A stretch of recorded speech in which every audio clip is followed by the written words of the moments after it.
Ibe mfutshane kakhulu iseshoni yale nkundla namhlanje. Ijaji elibambela kweli tyala yamkele ingxelo ezintathu njengobungqina obutsha.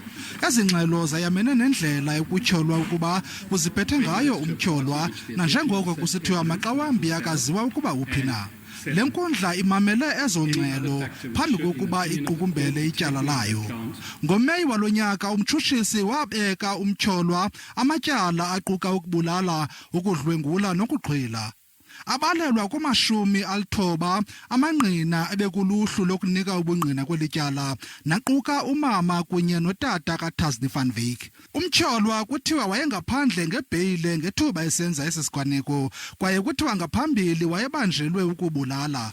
Uninzi lobungqina bebumanyelwe kusetyenziswa ikhamera nanjengoko uninzi lwamangqina isengabantwana abaselula.